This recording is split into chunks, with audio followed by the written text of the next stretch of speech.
Look at the weather. It's beautiful here. Non-stop rain. Oh, man, it is a blazer out there. It's cold and it's shivery. It is cold. It's really coming down here. I really enjoy your weather reports. From the All Indiana Podcast Network, we're talking weather in a whole new way. From historical events to what's coming up, plus weather news, science, safety, fun facts, and more. I like where this is going. This is Weather Weekly. Weather Weekly with Wish TV Storm Track 8 meteorologist Marcus Bailey. Hello, welcome. It is episode 100. So good to be with you here. I'm meteorologist Marcus Bailey of Wish TV, and I appreciate you guys stopping by 100 times, and I appreciate the following that we've garnered here over the last couple of years with this podcast to help make it grow. And it's been a fun ride, and hopefully we've got more to come here. I'm going to keep the intro brief because the main part of this is rather lengthy, but it's a good one here. Brought back my friend, my colleague, meteorologist Steven Diana, always excellent with historical perspectives, and this one is pertaining to the tornado outbreak that happened last December in Kentucky, mainly, but other states too, Tennessee, also getting hit hard, Illinois, St. Louis area, Missouri. And so we're going to get some perspective from Steven Diana. That's coming up next here on Weather Weekly. Audible's romance collection has something to satisfy every side of you. When it comes to what kind of romance you're into, you don't have to choose just one. Fancy a dalliance with a duke, or maybe a steamy billionaire. You could find a book boyfriend in the city and another one tearing it up on the hockey field. And if nothing on this earth satisfies, you can always find love in another realm. Discover modern rom-coms from authors like Lily Chu and Allie Hazelwood, the latest romantasy series from Sarah J. Maas and Rebecca Yarros, plus Regency favorites like Bridgerton and Outlander. And of course, all the really steamy stuff. Your first great love story is free when you sign up for a free 30-day trial at audible.com/Wondery. That's audible.com/Wondery.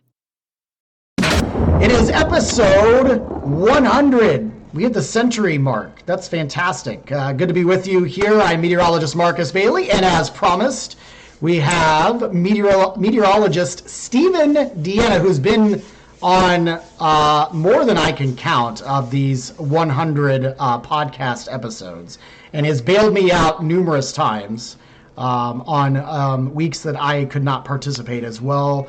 Steven, good to be with you here. Marcus, glad to see you, glad to hear you again and whatnot. Great to be back on the podcast. I'm glad to always talk about this podcast. It's an awesome one as well. Great to talk about all things weather, breaking everything down and whatnot, having those nerdy conversations and whatnot. Always great to tag team with you on the stuff, Marcus. I hope you've been doing well as of late, man. It was good, man. And you and I really haven't tag team in a while. We've just been kind of splitting it a little bit, but it's good to have you here. And we figured we'd do like a big one here because it is episode 100. And believe it or not, people actually do listen to this podcast. I'm shocked every time I see the statistics. But we made it 100 episodes through, and they haven't canceled us yet. So we must be doing something right. So you brought up the subject matter for today, and we did a podcast, and you and I were talking off air about this last year, and it was we didn't do a separate one. And I think it probably deserved to be kind of a separate podcast considering what happened, but it's hard to believe that 1 year ago this week was that devastating tornado outbreak that happened just to our south in Kentucky. A lot of people kind of may have forgotten about it. A lot's happened in the last year weather-wise, especially down in Kentucky, because you think about the flooding that's happened several months ago in eastern Kentucky, and then obviously what we're going to talk about is that devastating tornado outbreak that ended up happening over several states, but Kentucky kind of grabbed a lot of the headlines. So again, this happened just a couple of weeks before the holidays. A rare occurrence any time of year, but certainly in the month of December. So Steven, kind of walk me through the whole setup of that day. Yeah, Marcus, it's quite hard to even look back at this one because of what happened and the violence of this event too, and with it being 2 weeks before Christmas, that all that together made it like just really difficult to kind of think about, and all the people that were affected by this outbreak. It was one that was hard to watch unfold, especially. And of course, me and Ashley worked late at Wish, and I'll kind of talk about that in this podcast a little bit too, just kind of break down the perspective from us meteorologists on our thought process during this event as well. Because this is one that went down the record books, unfortunately, for all the wrong reasons, of course. Even the terms of being thrown around like historic were thrown around too, and of course, breaking down why that was. But Marcus, this caught my attention actually as early as the 1st of December, which is kind of crazy to say that, but I follow a couple people on social media who like to post about long-term forecasting, and they do like to do that kind of stuff in the weather department.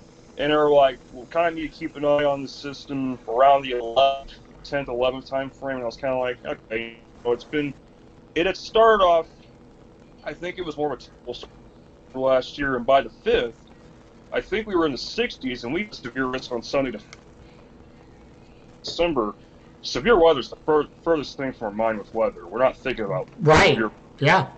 We're thinking about winter weather, snow, cold, usually more or less the cold, especially December, because especially if our snow average actually with the new climate normals. But either way you look at it, we're not thinking about inclement weather with thunderstorms. And I want to say it was by that Wednesday, the 8th, I started getting concerned about it. People were like, this is not looking too good. The trough, and with what was really alarming, Mark, is when I looked at the 500 millibar chart on models, and that's like a height we look at for when we look at like what we call disturbances. And the trough was coming. The trough, of course, usually brings more active weather and whatnot. The winds aloft, and I don't know if you remember how fast the winds were looking that night, Marcus. Like, if you might remember. I feel like they were screaming, right? They were booking, yeah. They were screaming, yeah. Like it was just insane how high they were. And I'm looking at a very intense, focused speed max pushing into the lower Ohio Valley, mid-Mississippi Valley region, and I'm like, okay, is the moisture going to be there? And that's like the next question about this kind of setup. Usually when you have an intense trough like that in the winter time with copious amounts of moisture, bad results, unfortunately. And here's the difference with wintertime setups, Marcus. Of course, and you know, we know this all too well in Indiana. During our peak severe weather season, April, May, June, our unstable air, we really look towards the sun for that, especially because we got to heat up the day and whatnot, got to get there from especially sunshine. In the fall, it's a little different. You don't really need the sun. It's more or less how much moisture can work into the air. There's kind of a difference there in terms of working in instability, but of course that was the big question mark, as it usually is here in Indiana. At that time, Wednesday, there was a marginal through central Indiana and a slight risk through the mid-Mississippi Valley. By Thursday, it got upgraded. Kind of saw it coming because of the trough alone, how intense it was. Now, I want to say this. Thursday is where I went from being, okay, I'm kind of concerned, to, oh, goodness, I don't like this. I'm having that feeling. And I'm not sure if you recall having that kind of feeling, Marcus, or if it was more of like, what was kind of your thought as well going into it? Because I know that with you, especially, you've already been down the road before.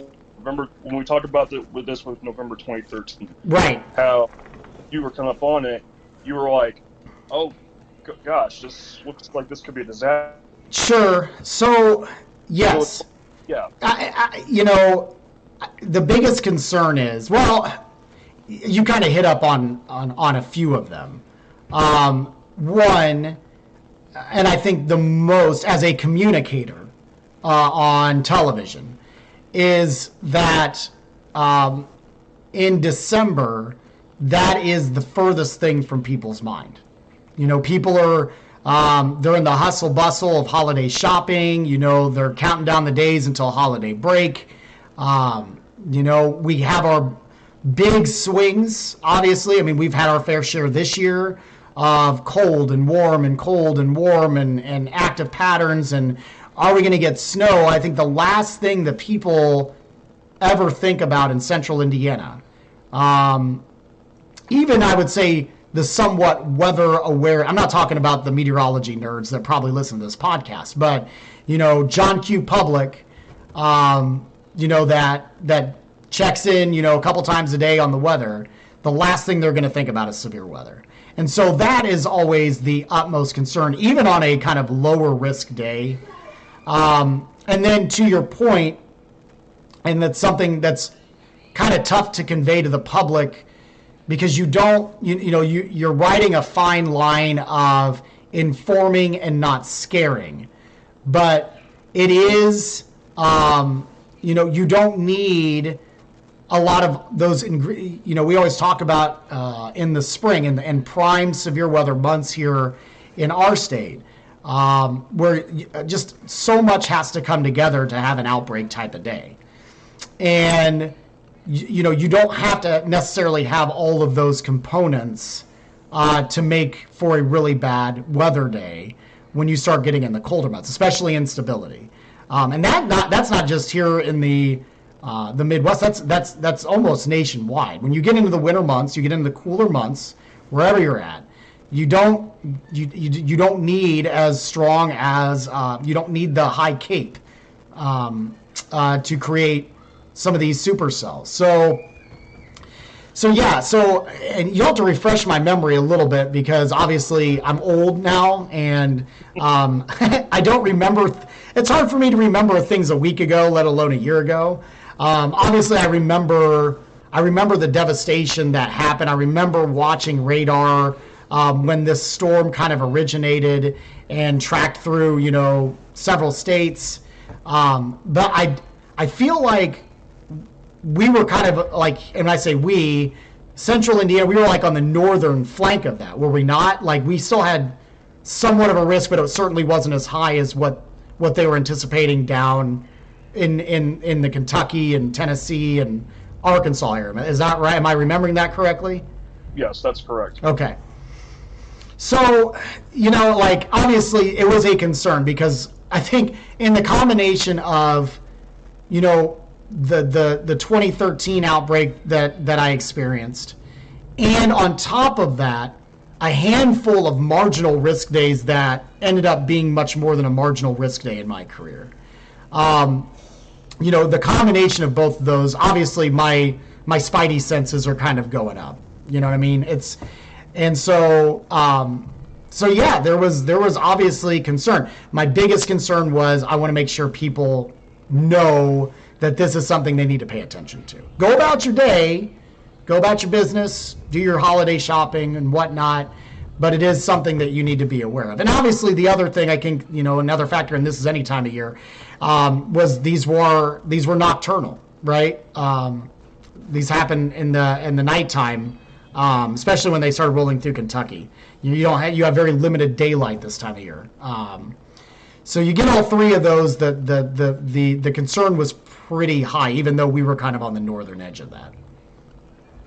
Yeah, and I think that's important too, with you mentioning about communication, because that was the number one thing that we all had to keep in mind. How are we going to convey this message to people without scaring them? Of course, them understanding that, hey, it's December, but listen, other, you got to be sure that you have different ways of receiving warnings. But again, don't be scared about it. Go about your day. And that was something that, we really try to hammer home. Mm-hmm.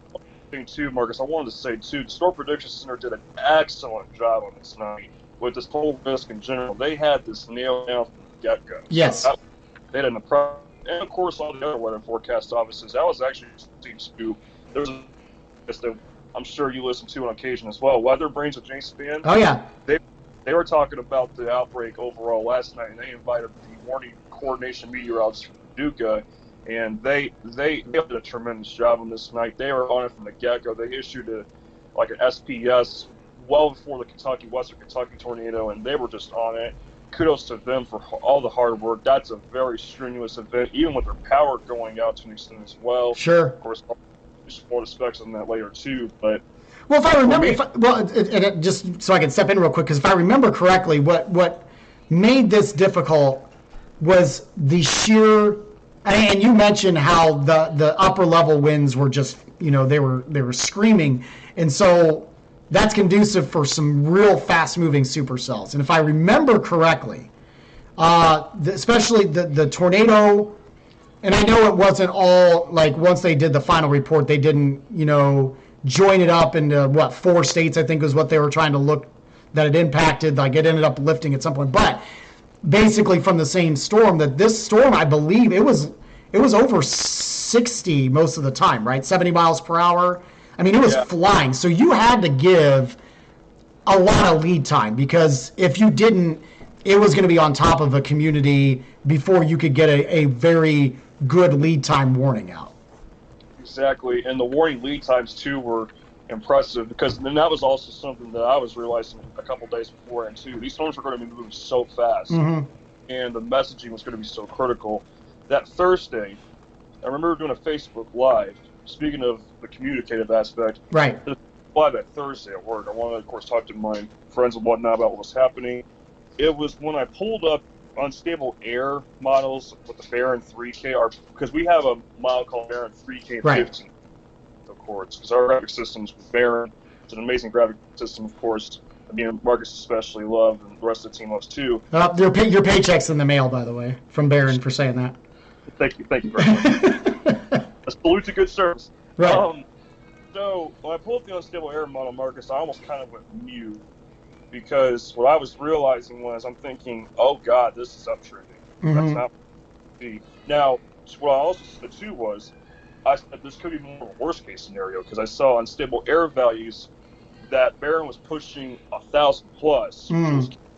Cape. Now, joules kilogram, of course, is the measurement we use for Cape. Now, Cape, of course, is another phrase for unstable air. Of course, we usually will say unstable air just to, of course, make it easier, because Cape's, of course, not everybody knows like what is Cape. It'll be more like that's what that is. We say unstable air usually, but I basically said these words after I saw that. I said, if this ends up coming to be tomorrow, just know I think significant tornado potential could come up to I-70, and I that's a sentence that I really didn't want to say, but at that point, I just kind of knew I needed to kind of say something along those lines. Sure. And I'm like, I'm not saying to scare you, but I'm saying that the potential is there, because that's when I started to realize, we got a high ceiling, and I didn't like seeing that. That kind of made me a bit nervous there, but I was like, listen though, it may not get as much like this. I was kind of like, this might be overdoing it, but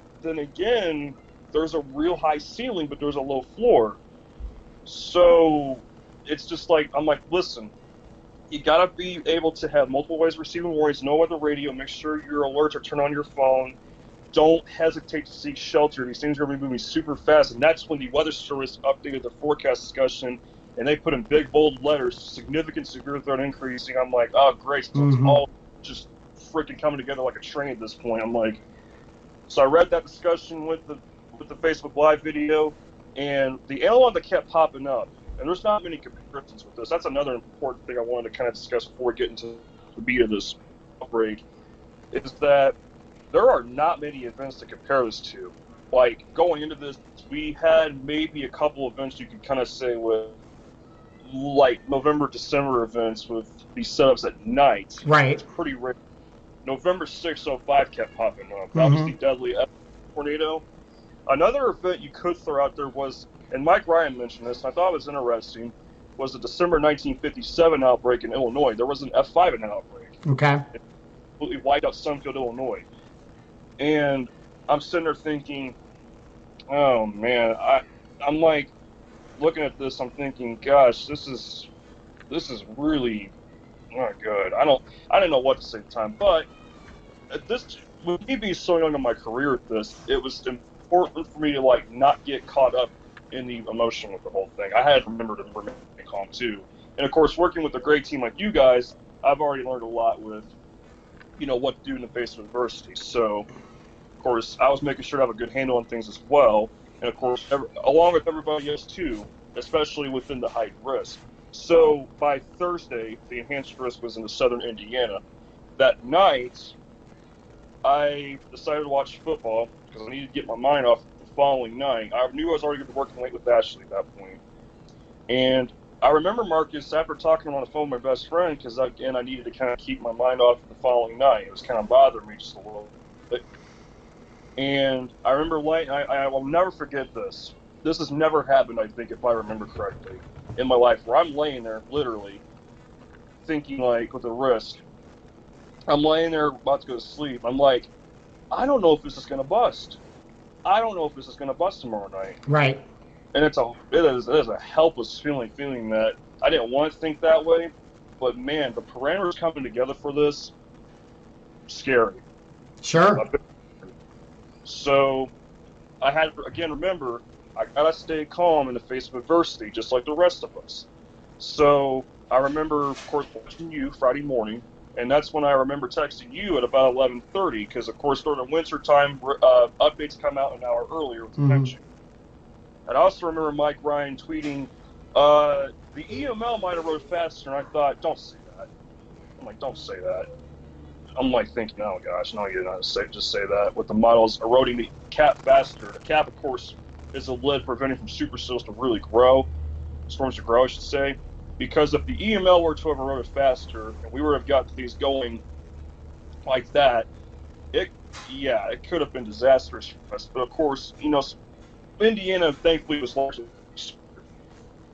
so, and I'll break down why we were later, of course. But when I text you to that risk update, Marcus, that's when they upgraded to moderate. Right. They upgraded to moderate risk, and Evansville was at the northern tip of that risk. And all central Indiana was now under a enhanced risk of severe weather. And I'm just thinking to myself, this is not going to end well. Really bad gut feeling, and I remember stepping outside. And Marcus, you might remember this too, with stepping, like just being outside, of course, with like you being on your way to work and whatnot.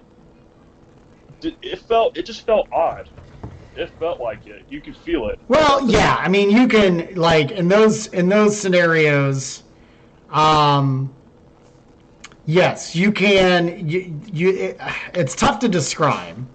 I think to the average person, they're going to just be like, wow, this is really weird for December. Like it's mild, but I think, you get those southerly winds to kind of add it to it.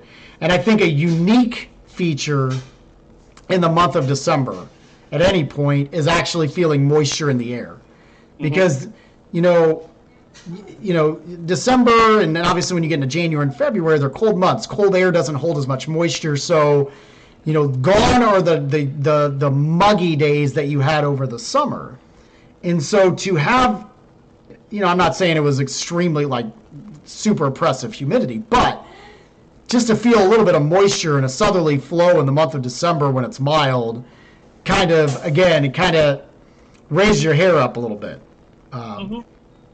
And so, yeah, I mean, I think, especially any weather nerd, is probably going to note that. But even the average person is going to be like, yeah, this is weird. And I think that's probably where a lot of people probably were that day. Absolutely.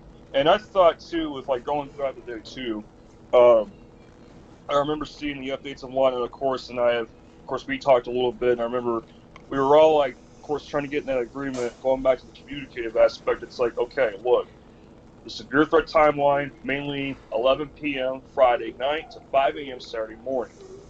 And it's like, again, you've got to make sure, before you go to bed, you've got to set some stuff up and make sure you have different ways of receiving warnings, because things do fail. And there was an example of that on that night. No weather radio went down in the Paducah area, and I remember reading that months after that. I'm thinking to myself, oh, wow, oh gosh, and that's why, you want to have those on the go apps, just different ways to signal waking you up. Right. So important, because it's a Friday night. You're either probably going to bed early, probably been a long week, or you're out and about doing different stuff. And there's like different high school things going on too, possibly. I had a friend doing covered high school stuff actually that I'm talking to. He's in Terre Haute. He got hit by a tornado in 2019 on EF3, and he's scared of that stuff. So I'm like trying to keep him updated. I'm like, stay weather weather, don't worry about it. Stuff like that. Just trying to keep that calm demeanor. So of course with us, the Storm Track 18, we're like, okay, 11 p.m. Friday night to 5 a.m. Saturday. Now we gotta make different graphics. We gotta get stuff together for like safety. You know, making sure people understand the difference between watch and warning. It's been a few months since we've talked about it, and reading the forecast discussions were so intense. I'm reading these to my dad, and I'm like, this is just something else. And me and my dad were just kind of looking at each other funny with that whole thing. And yeah, a very different feeling for sure. But again, wasn't trying to be thrown off too much by it, because especially when you're talking about a threat like this this far north, because the significant tornado threat by this point, the significant threat overall was creeping up towards Indy, especially. And of course, again, with your experience from November 2013, it's like it starts to feeling like it's becoming personal, because your family and friends are possibly in the line of fire. But at the same time, like, we got to do our part in making sure the public's safe. A lot of public might be scared, or they don't know what's going on. We got a lot of lives to save. We can't get distracted by the fact that our own could be impacted as well too. So it becomes a mind game issue. And of course, we did discuss a little bit of that again with your past and whatnot too. And it's just, it could be tough. But that's where we make some of our biggest strides and growth in this business as well. How to handle adversity, and we've talked about this before too. How do you handle when stuff gets rough? That's going to describe a lot about you too with your skill set. So I got to work at Ford, and Tara had made a lot of different graphics with safety, and Ashley wanted me to do the blog. So, and of course, fair enough too, because they were both pretty busy. So the blog needed to go out. And this and the blog I wrote on April 12th earlier this year were two of the most intense ones I've ever typed. But I reiterated in those blogs, well, especially the December one last year, listen, severe weather like this in December is very rare.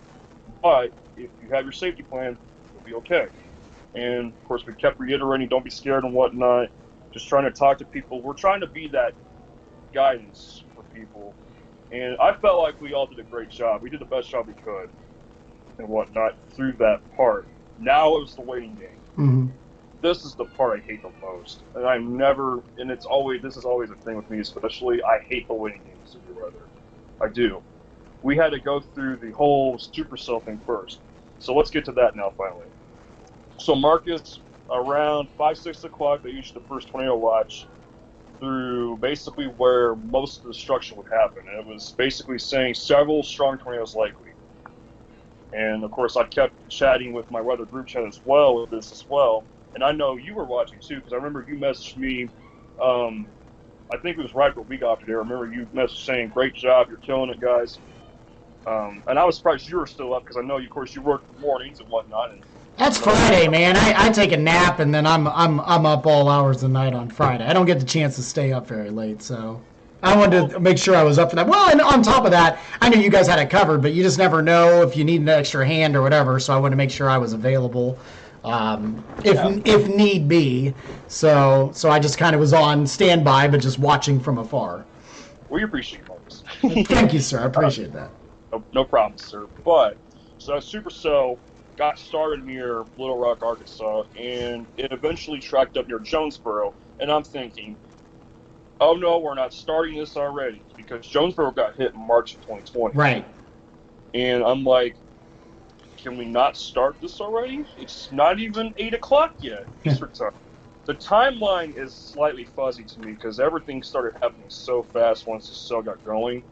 But it was about 7 or 8 o'clock. I saw an image of twins near Jonesboro, and I'm like, oh wow, this is that's crazy. There were twin tornadoes near Jonesboro, and this was around the time when the first EF4 happened. So it was the fifth and first violent tornado from that main supercell, because this supercell spawned close to like a dozen tornadoes or something like that. So me and Ashley we had gotten dinner, and the big focus was, okay, we're going to go Facebook Live around 8 o'clock or so. And that's when the first EF4 happened. Went through Monette. I was watching the cell. I started the Facebook Live video, and then I kind of was behind the scenes, kind of watching some things, and Ashley was talking to people on Facebook. And that's when I was watching everything happen. the first sign where I knew this was going to be a whole different dimension, basically a whole different thing, was when they mentioned a nursing home got destroyed on net. Right. I thought Yes. to myself, oh my God, what? A nursing home got hit? I'm just thinking to myself, okay, I just hope and pray that everyone got safety. And then they declared, right after that, they declared an MCI. For those who don't know what that stands for, that's mass casualty incident. Now, from what my understanding is, to take a guess on the definition of what they declared as, I think they declared for when a business, a rather busy business building or whatnot gets hit with a lot of people in it from a natural disaster or whatnot. And of course, I don't know what the exact definition is, but I'm thinking it's along those lines because of what I've seen before. I've seen a few of them. I saw a few of them declared last year. I saw the GMC plant in near Philadelphia in July last year. But when I saw the MCI declared for what was possibly that nursing home, I thought to myself, okay, this is gonna be a long night. And of course, one thing I wanted to mention too was talking about being in the face of adversity. The main thing was, and this is a common thing, of course, me and you share, Marcus, is having faith. Trying to have faith in this whole thing. Just keeping faith and everything will be okay. Sure. I tried to hold on to that as long as I possibly could. And, that cell just kept going and going and going. I'm thinking to myself, is this thing going to stop? And I didn't really realize at the time there was nothing going to stop it. Nothing stopped with it. Because, of course, cells cycle and or they die off from stuff in the south. But there's a few exceptions where cells last a long, long, long time. This was one of them, of course. There was a couple on March 25th earlier in the year that produced 3 separate EF3s eventually getting close to Birmingham. The second one hit James Smith's area, too. And it's like, man, there's got to be something that's going to slow this thing down. When it got into the Boot Heel, Missouri, I was saying on Twitter, this is clearly a violent tornado. And I don't like throwing that word around often, but when you're seeing it happen in real time, and you're looking at the radar data, the debris signature was very pronounced, the velocity signature was through the roof, a classic-looking supercell. It was like, and also too, Marcus, it was noticeably visible, like this supercell in general, with the tornadoes it produced, very visible. And I was originally thinking a lot of these tornadoes are going to be rain-wrapped, but in reality, they were more visible than I thought, which was even crazier. And the thing, too, with storm chasers as well, they were getting a great view of this stuff, and I'm just like, man, I hope people are not trying to be silly and trying to get that cash grab with video and whatnot. I just hope people are trying to stay out of this thing's way and get safe video of it, too. Right. So it crossed I-55 near Haytime, Missouri, and I guess apparently the interstate was busy, and I'm like, oh man, I think I heard a semi got overturned or something like that in that area at some point, and I'm just thinking to myself, man, are people getting the word of this stuff? I hope so. And that's when things kind of, I wouldn't say got hazy, but that's when everything started happening so fast.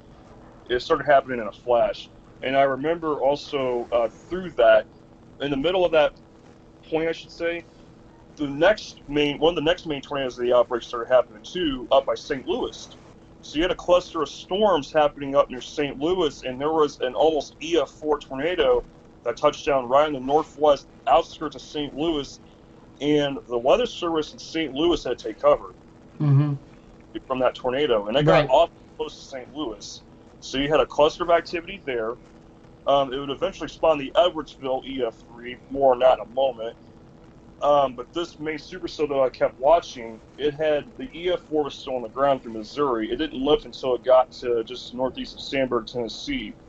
And the damage I was hearing about was it was devastating. I remember rewatching back coverage from especially KAIT 8 in Jonesboro. And I remember the meteorologist there, he was already kind of like, yeah, this is not good. Don't like this at all. This is a very strong tornado. And He had covered the Super Tuesday outbreak actually back in 08, well, and but yeah, this supercell was on a tear through into Northwest Tennessee, and I remember going back and forth with one of the digital people who used to work at our place. She was I had to kind of communicate with her on when we were going to go live and whatnot. And I remember, Marcus, distinctly taking that distance measuring tool and radar scope. Yes. And I kind of started it where I was kind of about sure the tornado started itself. Mm-hmm. Every time I kept drawing it, I'm like, is this thing on the ground for 120 right. miles? The world is happening. Yeah.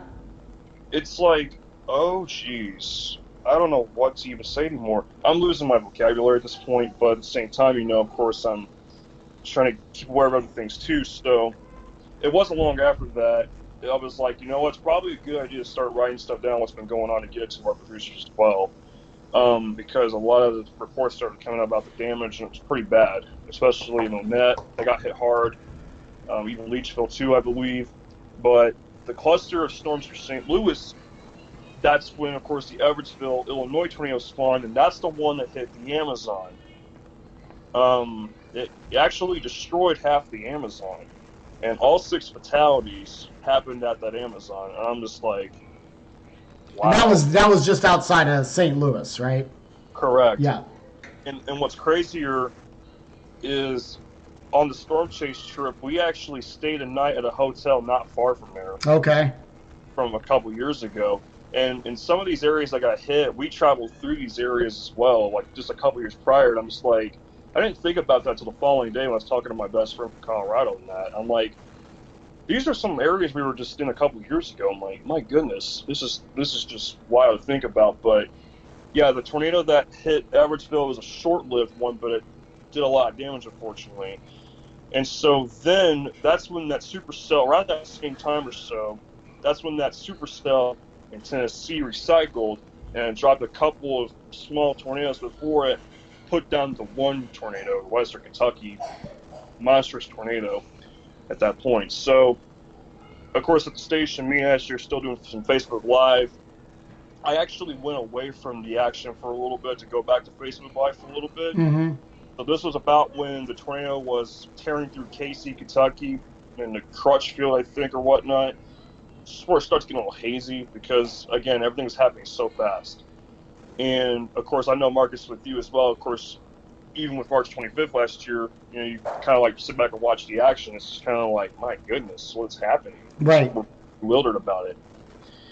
So you had, and of course, there were more tornadoes that spawned later, but we get to the part with Mayfield. So it was about 10:20. I came back to the supercell after, I think this is about when I also started seeing something about 2 confirmed fatalities in Arkansas. And I was like thinking to myself, man, I feel like that is where the nursing home got destroyed. I just had a feeling. I don't know if that's true or not, but I never followed up with that. But we already had 2 confirmed deaths, so I was like trying to get stuff out to email stuff to the producer at the time and whatnot, who was covering our 10 p.m. show. And I started writing stuff down. That's also when they declared an MCI in Edwardsville because of the Amazon. Mm-hmm. So, and then someone said about, there's heavy damage in Sandburg. We got multiple fatalities possibly. I'm like, this is turned into the night. I was hoping it wouldn't. Then Mayfield comes. 10:30. It was about 10:30 Eastern. Mayfield's in Central Time, so it's about 9:30 Central Time. I come to, and the supercell just has this extraordinarily angry look to it, and there is this huge debris signature on reflectivity. And I'm thinking to myself, Mayfield got hit in 2016. Mm-hmm. We're about to get completely leveled with this tornado. It's going to be way worse than the one in 2016. And I watched the thing go right through Mayfield. I'm thinking, I had nothing to say at that point. The first thing I said out loud in the studio was, Mayfield just got hit. Yeah. I said out loud in the studio. And Phil was like, what? And I was like, yeah, Mayfield just got hit. And I remember kind of looking at Ashley. I'm just like thinking, it was like, now we're starting to think, gosh, death toll could be in the, I hate saying it, the death toll could be triple digits. Yeah.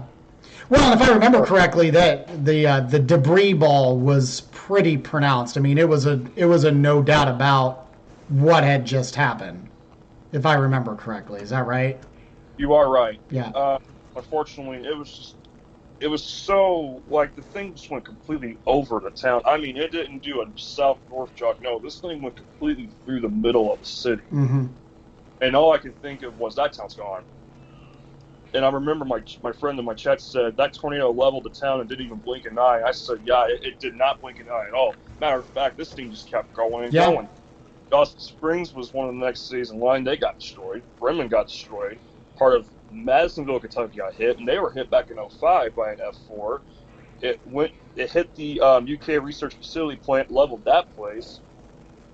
I'm telling you, I don't think, and this is going to be crazy to say this because, of course, with the super outbreak of 2011 happening in our lifetime especially, I don't know if I've seen a tornado do that much damage, leveling that much along a long path like that.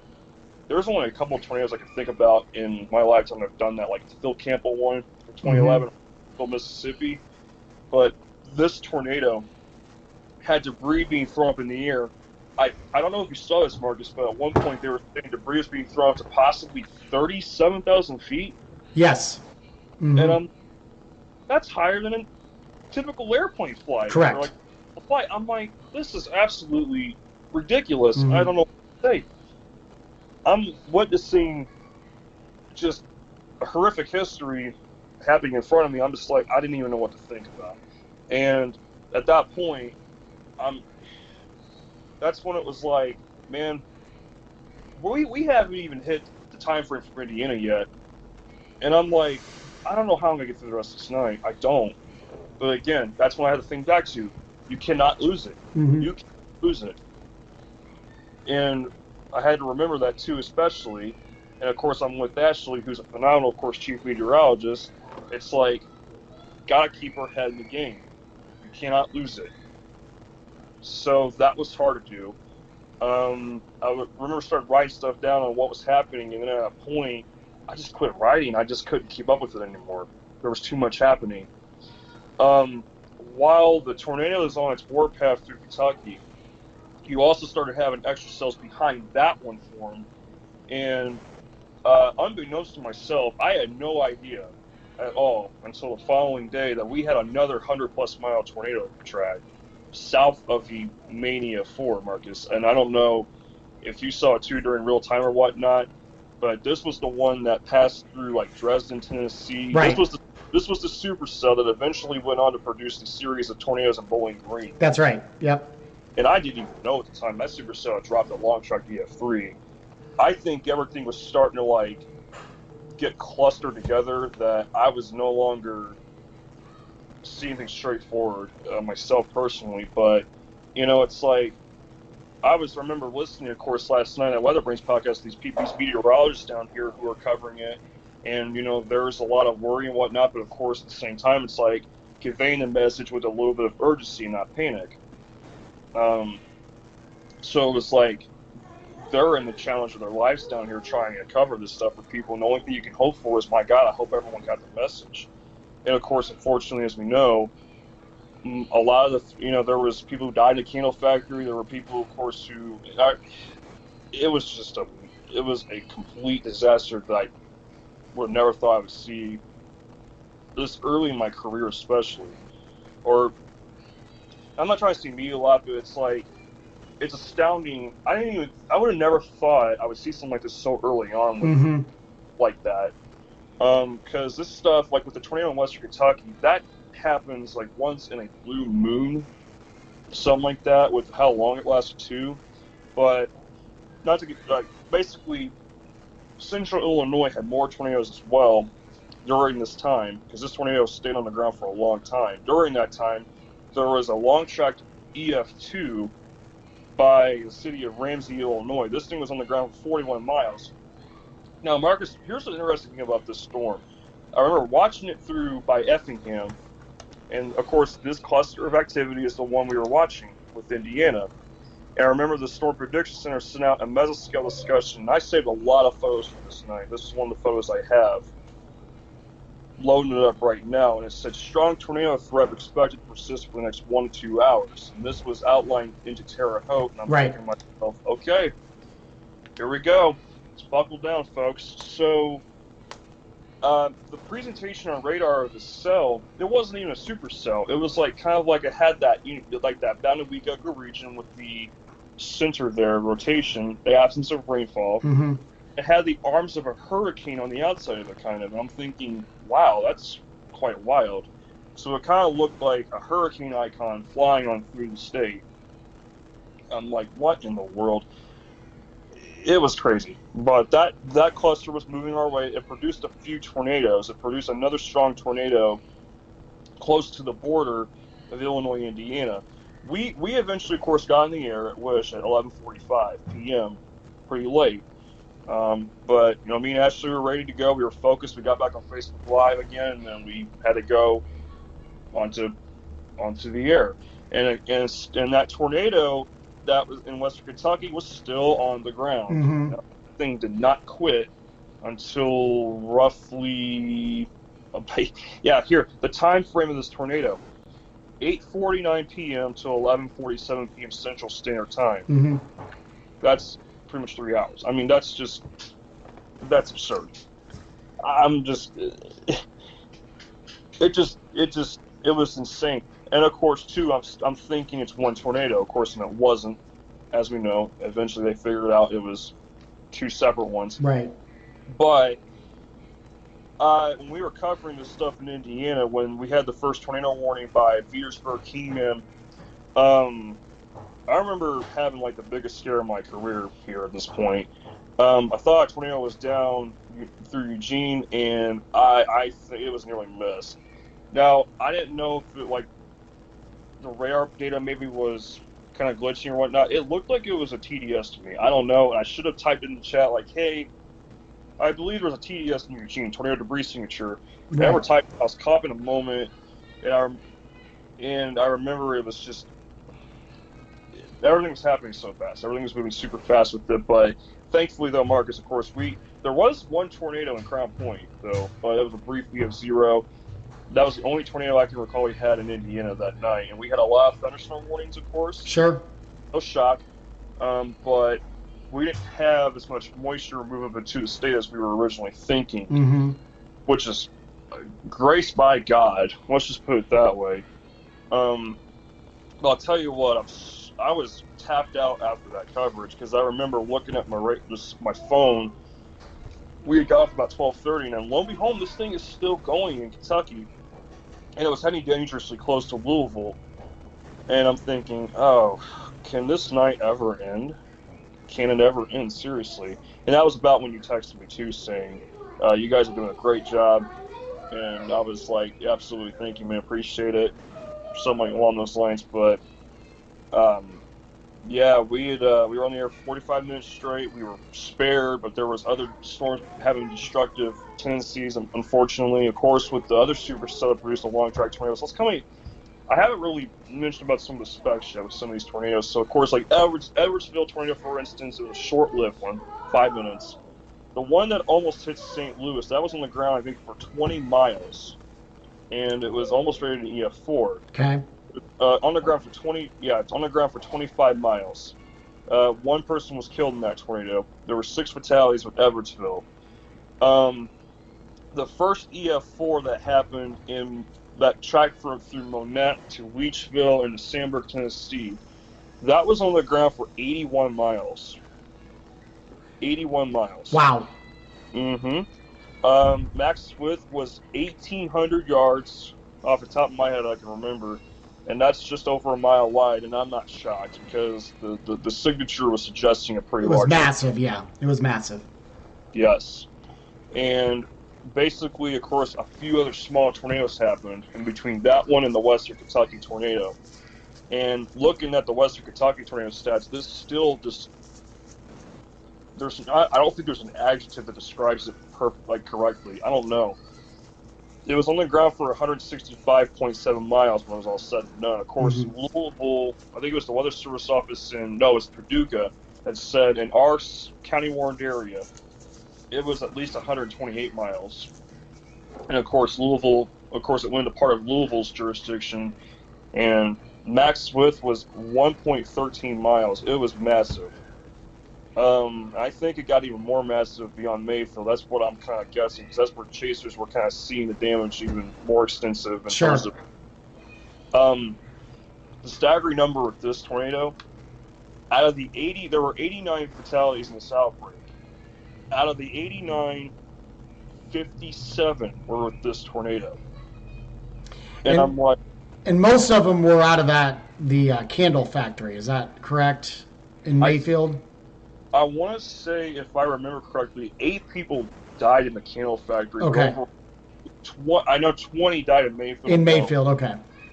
And I remember waking up that morning, and my chat's like, the governor was saying there could be up to 70 to 100 people dead, and I'm thinking, I'm not that surprised, unfortunately. It's like 70 to 100.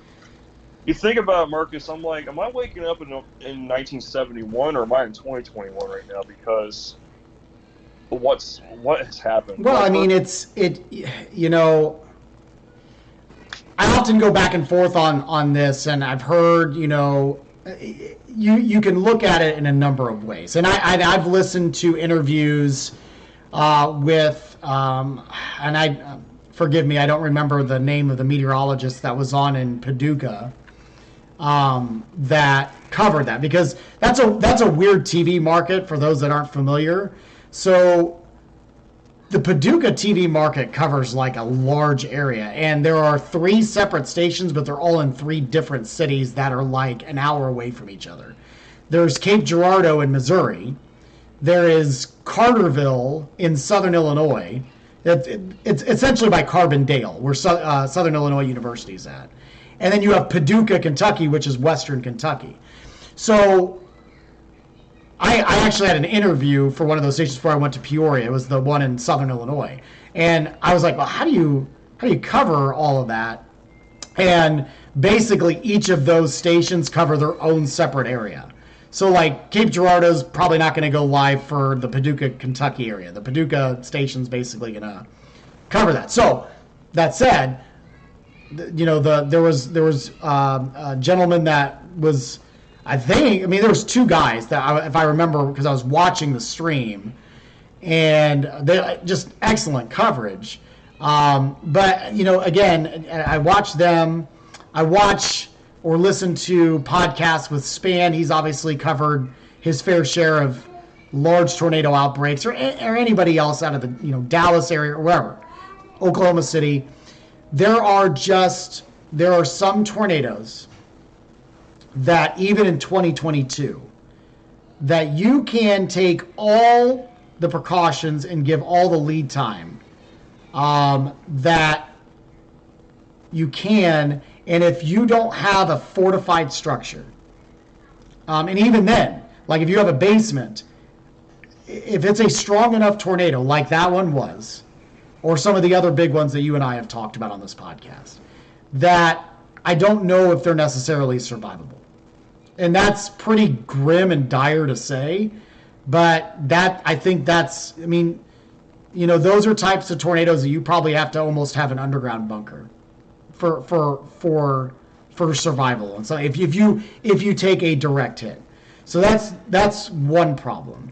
I think while obviously the number of fatalities is horrific, considering what you and I mentioned at the beginning of this podcast,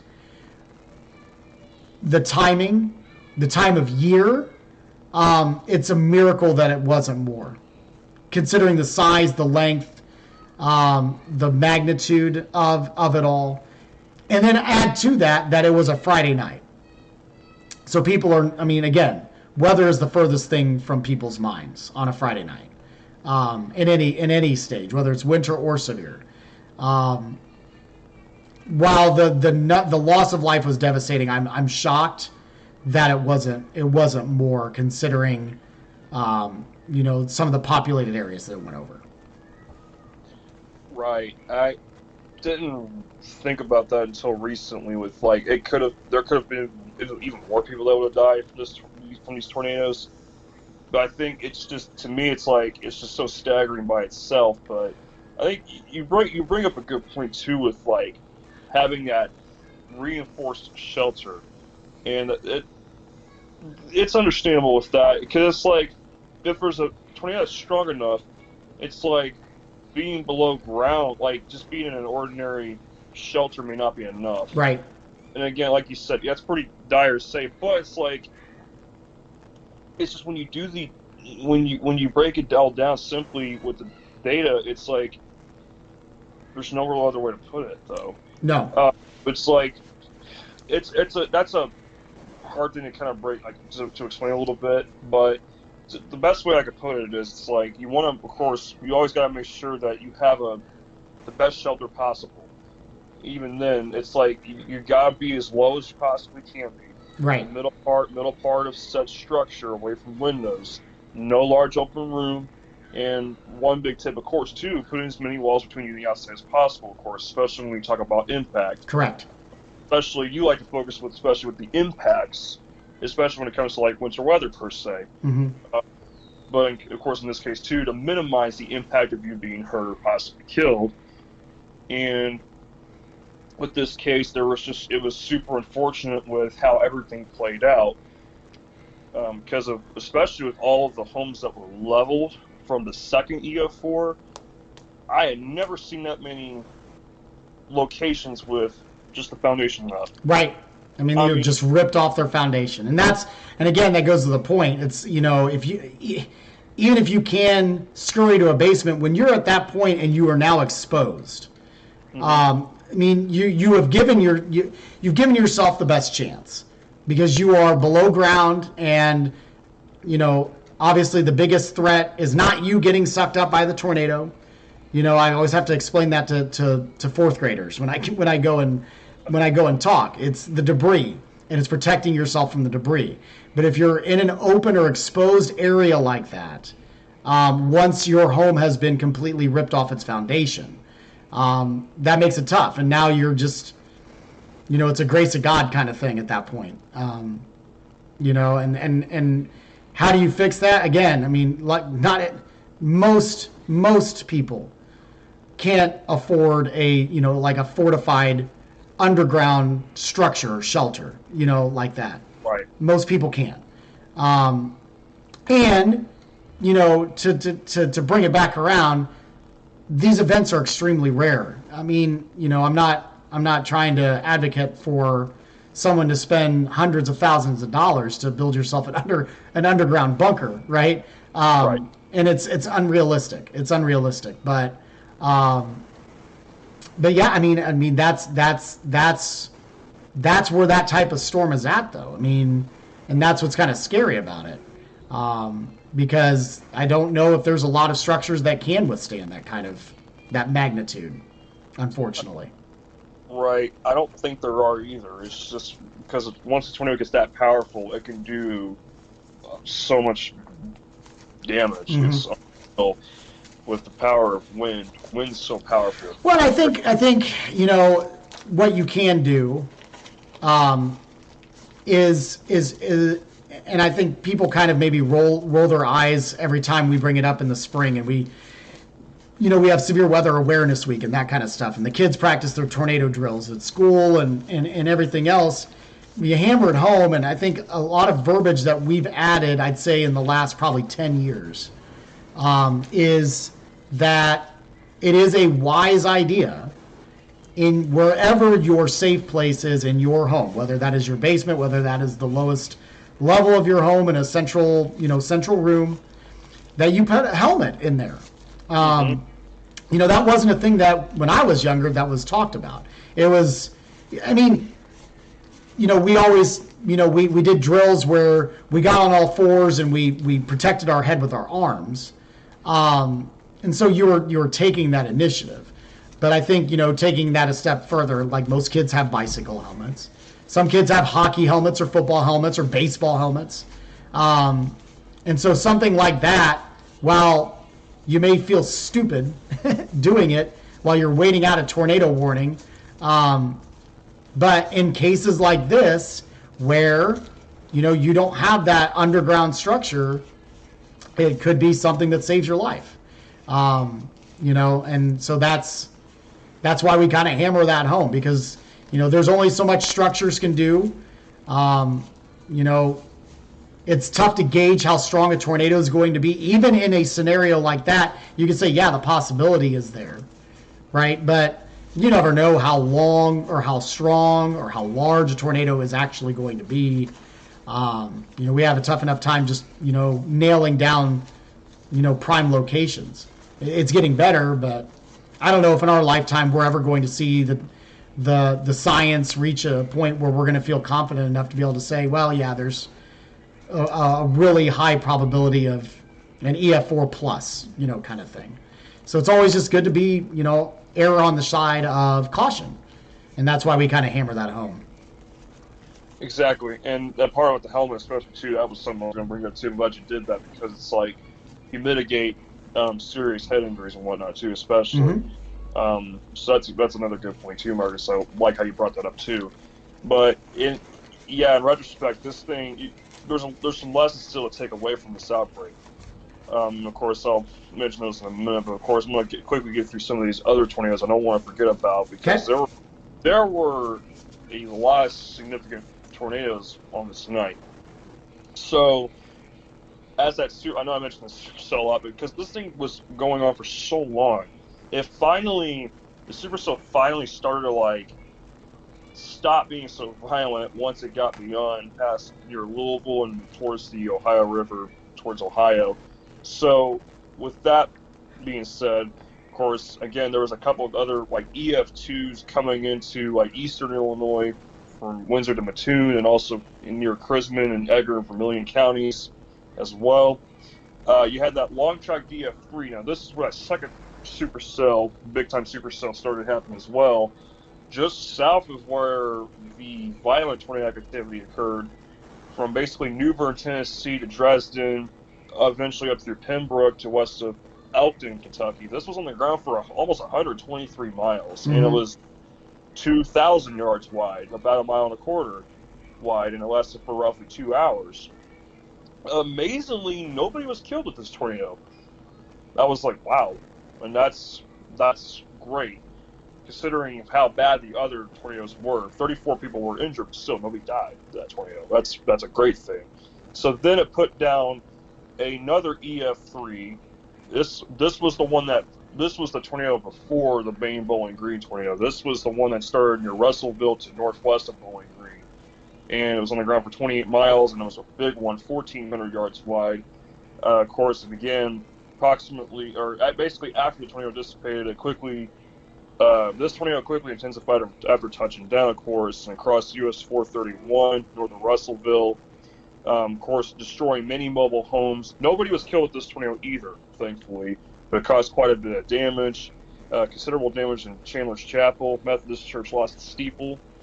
I'm kind of just skimming through some of the details of this one, especially because, of course, it would move into Bowling Green, and Bowling Green is where Western Kentucky University is. And I was heading home at this point, actually, and my friend, one of my other friends in the chat was saying, looks like Bowling Green's next in line. I'm thinking, what did you just say? Bowling Green?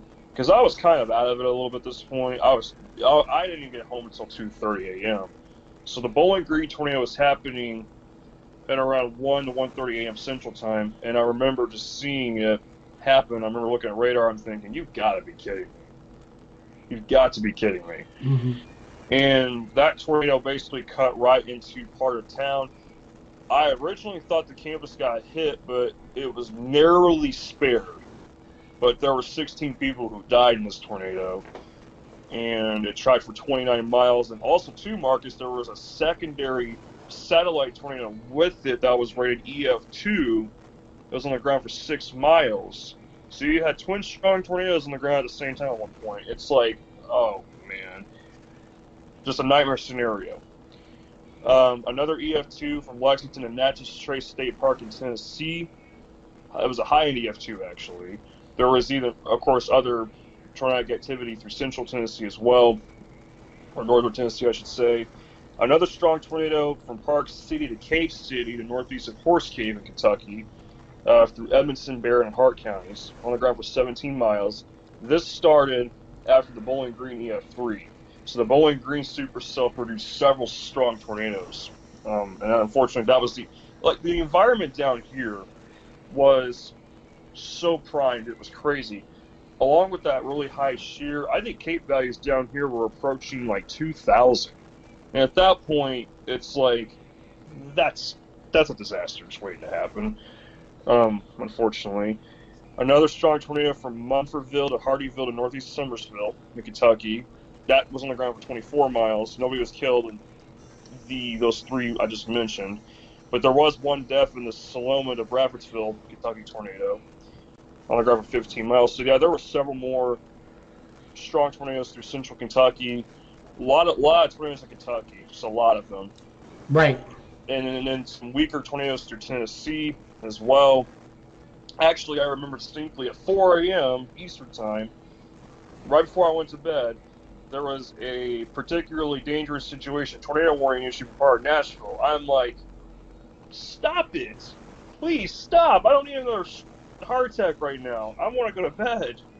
Because, of course, the other side of me is like, want to see what's going on with it, but of course I needed to get to bed. It was already super late, but it's like, I'm just like, this is never going to end. But eventually I went to bed, and then seeing everything on Twitter, especially the following morning, was like, the first thing, of course, like I said, seeing about the Governor Bashir saying we could have up to 100 fatalities in Kentucky, and seeing this one photo of the tornado from western Kentucky, I'm like, I retweeted it saying, absolute nightmare. And people were throwing the term around of Quad State tornado, Quad State supercell. Of course, it's a track through Arkansas, part of Missouri, Tennessee, Kentucky. And seeing the drone footage of damage, especially in Mayfield, was just it was heartbreaking. It was just like, this entire town was leveled. Nothing was really the same. Like, part of buildings are still standing, but then you have others that are completely leveled. Many people's lives have changed.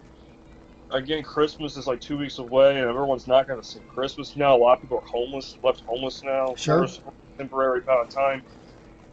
And, of course, but I remember, too, seeing something about, my friend was like, if you see any donation links, please send them in the chat. And I said, so I sent some of those the other day as well. But one thing, Marcus, that was incredible to see following this destructive night was the resiliency of the communities and all those people who came down to help. And I actually remember, too, seeing there was this one guy who brought down his grill, and he's just cooking for a lot of people. And I just remember seeing that, everyone coming together, and I'm thinking, that's what it's all about. Though. Right. Like, everyone coming together, and even also too, a cool thing, part of Western Kentucky's men's basketball team was helping out too with stuff, handing out things. They even won their game, I think, on that December 11th. I think they had a game against Louisville, and they won. And I'm thinking, that's what I'm talking about.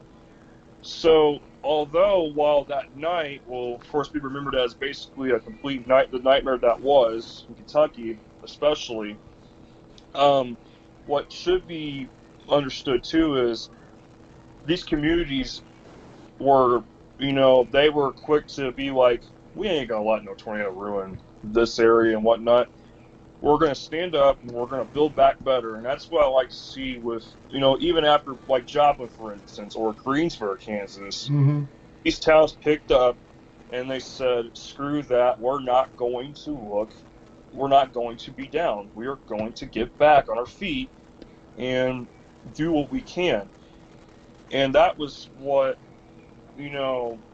made part of myself be kind of relieved from all the destruction too. Because in a sense, and this is something that might be a little dramatic to say, Marcus, but there was a sense of defeat, I felt like, with how many people died. Because it's like, we've made so much advancements in this business with trying to minimize the amount of fatalities per year.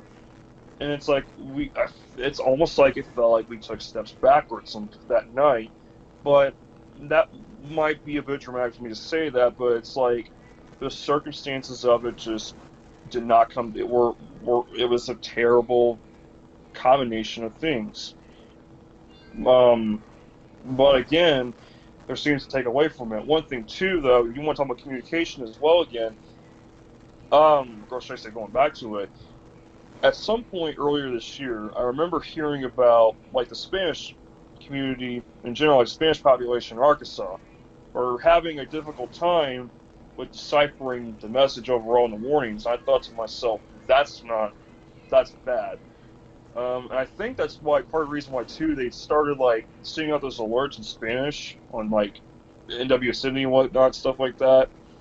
Because of course it's important for everybody to understand clearly and consistent. If people are not consistently and clearly understanding the message, then chances are it could be on the sender. And part of it falls on the receiver too, and this is something I also saw after Hurricane Ida completely just do a complete path through part of the Northeast as well, with all the flooding. So it's like, there are things, of course, to learn from everything, but from this, it's like, the most important thing is making sure communication is straightforward, especially with like this, because you gotta understand, it's an abnormal event, it's late at night, most people are probably not going to be paying attention. Right. And it's near the holidays, people are focused on the holidays, and it's a completely different ballgame. But I hope to God I never see something like this happen again. I hope I don't. Yeah, I mean, it's a difficult situation.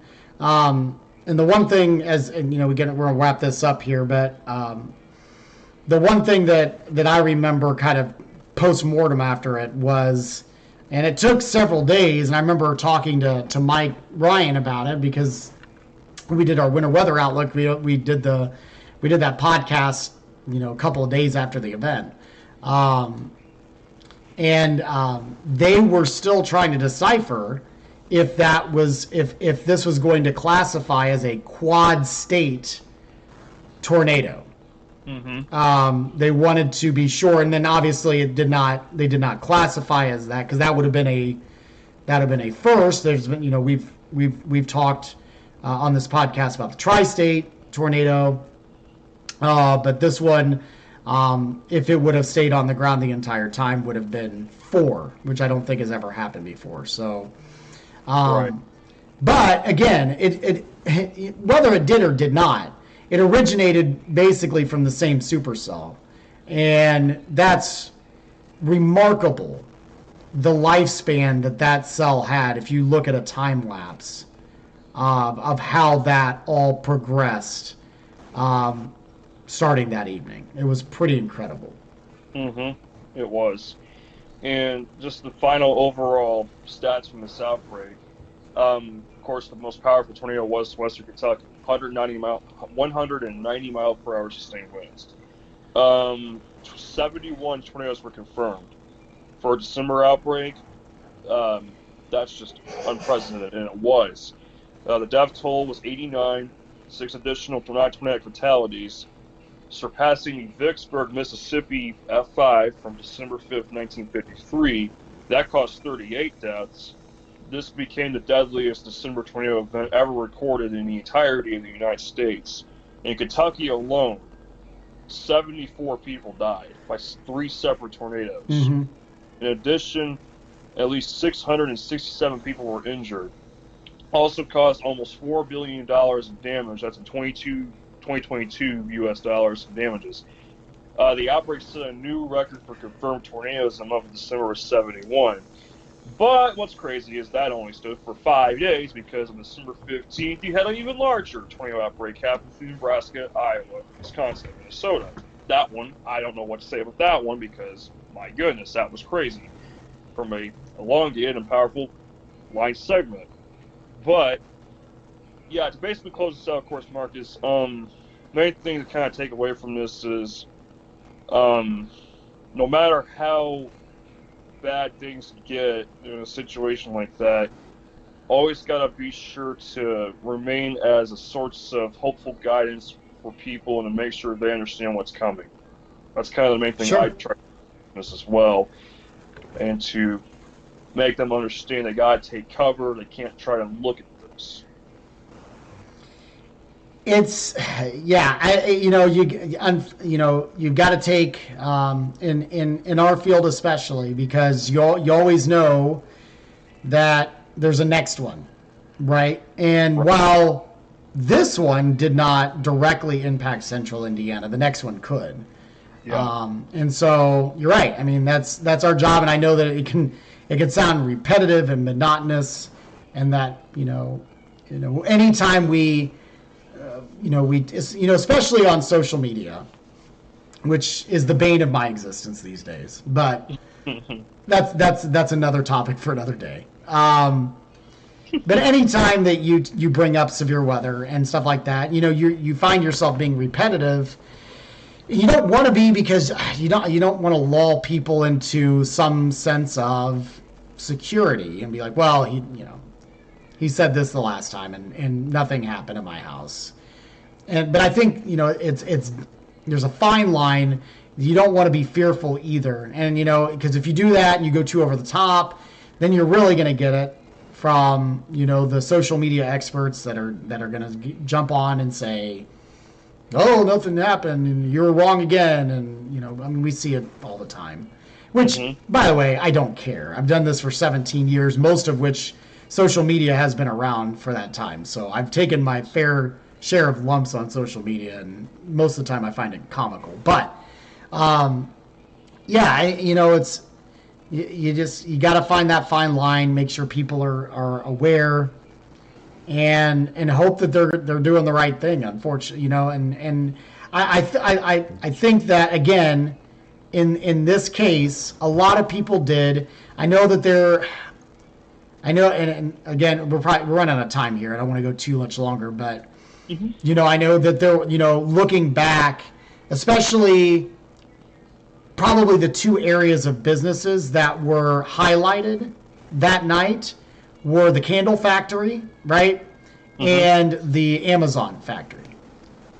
Because there were shifts going on at that time.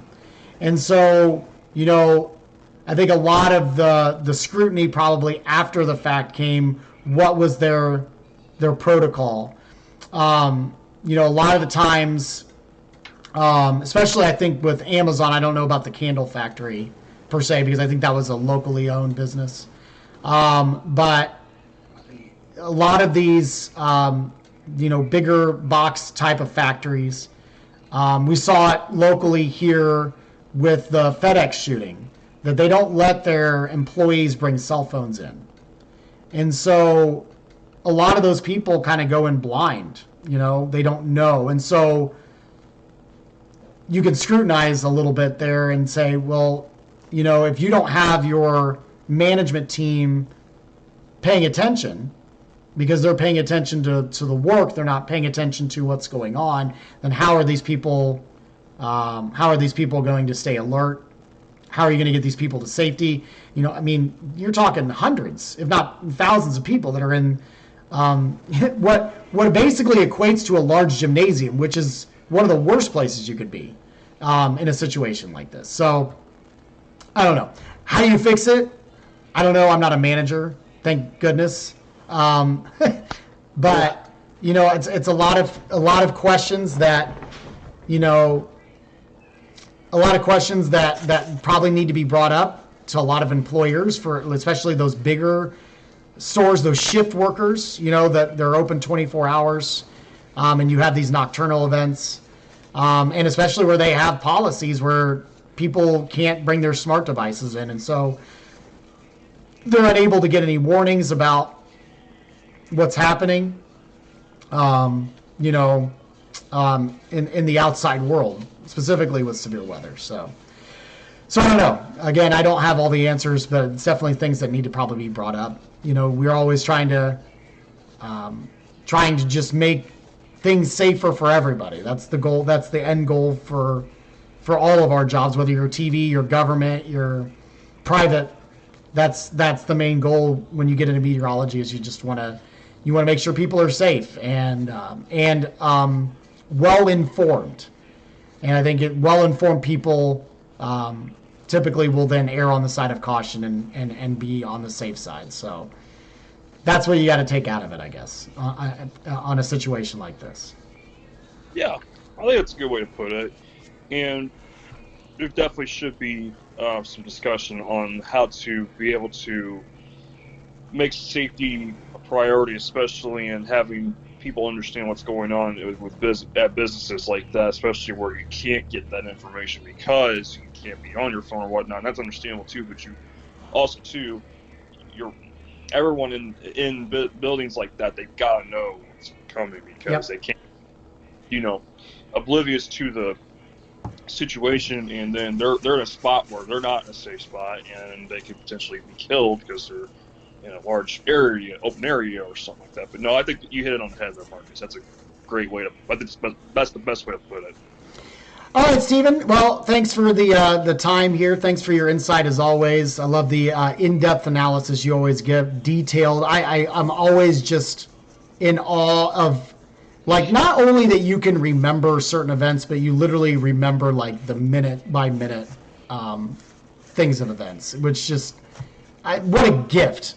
Like I said, I had trouble remembering what I had for lunch last week, So, but it's an incredible gift, and that's why I love having you come on here, because I don't know anybody that covers historical stuff better than you, because you can, not only can you kind of compare it to even other events, kind of just off the top of your head, but you literally know what happened each minute of that day. And so it's always great to just kind of hear your perspective on that. So thanks for taking the time and kind of looking back on that historical event from last year.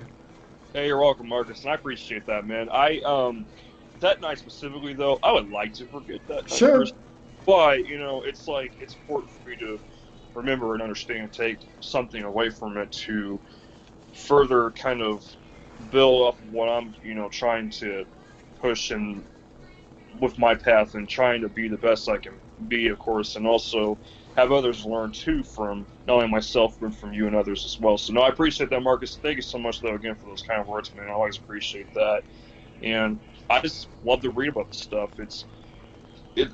Every event's different. Mm-hmm. I think that kind of part of the reason why I remember so much of it. Everything's different. Something different happens, or the tornadoes themselves are obviously different. There's a different aspect to it. So that's something that pulled me in pretty early on in my life.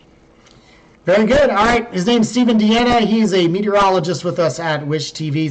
Steven, thanks for your time. We will have your forecast here as we're already rolling through the middle of December. That's coming up next here on Weather Week. Here's a look at the forecast for the week of December 5th, 2022. Actually running a little bit above average here for the next several days. Should see some numbers in the 50s here for your Wednesday and Thursday before we start to get another rainmaker. And it looks like Thursday night heading into Friday. That's going to be an area of low pressure that's going to ride in here. Very active pattern. And what you will note over the extended here is we've got a lot of gloomy days up ahead. I don't think we're going to get much sunshine here as we progress through at least the next week, maybe week and a half. So pretty gray days ahead with this active pattern. Mentioned the rain chances for Thursday night into Friday. May see another round coming our way for Monday and Tuesday.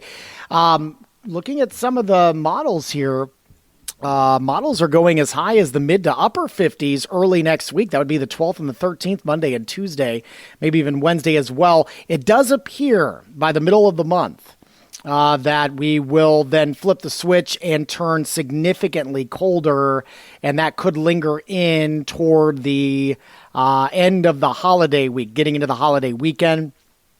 At least as far as I can see, temperatures look to be into the mid-30s for highs, lows into the mid-20s starting on the 15th, and likely hanging around through the 22nd. Still kind of tough to gauge where we're at for the holiday. We're still just a little too far out to get into specifics. The pattern holds, though, and we stay active, that does leave the door open for maybe some snow possibilities. So those of you that are dreaming of a white Christmas, I'm not saying that it's going to happen, but you've got to get the cold in here first, which we've been lacking, and we've had some of this rain coming through. And it certainly has been active with, several bouts of rain over the last couple of weeks. Maybe getting our shots. We'll see. Sometimes when you get that colder air sticking around, though, it does quiet the pattern down a little bit. So we'll keep an eye on that. But something worth watching as we gear up for the holiday season here in the next couple of weeks. But it does look like it's going to get colder. But you still got about a week and a half of these slightly above average temperatures. So in pretty good shape. Hopefully you can enjoy it. I enjoyed you here. Thank you for spending time with us, not only for episode 100, but all of the 99 before. If you've been with us for this entire time, thank you so much. We appreciate that. We appreciate those that you subscribe as well. Always love the ratings as well. If you got time, go ahead and leave that a 5-star rating, or it's 4-star, 5-star, whatever the maximum star is. Greatly appreciate it. And if you'd like to hear about any subject matter, you can email me anytime, marcus.bailey@wishtv.com. I'm also on social media, Facebook. It is Marcus Bailey Weather. Search that and you'll find my beautiful bald head there. And on Twitter and Instagram, I'm at Marcus Bailey. While you're here, make sure to check out all the other great podcasts, all part of the All Indiana Podcast Network. Have a fantastic week. We'll talk to you next week, and God bless. Discover more from Storm Track 8 Weather and Wish TV. Online at wishtv.com, and when you follow Wish TV on Facebook. Plus, be sure to check out more great podcasts from the All Indiana Podcast Network now at allindianapodcastnetwork.com.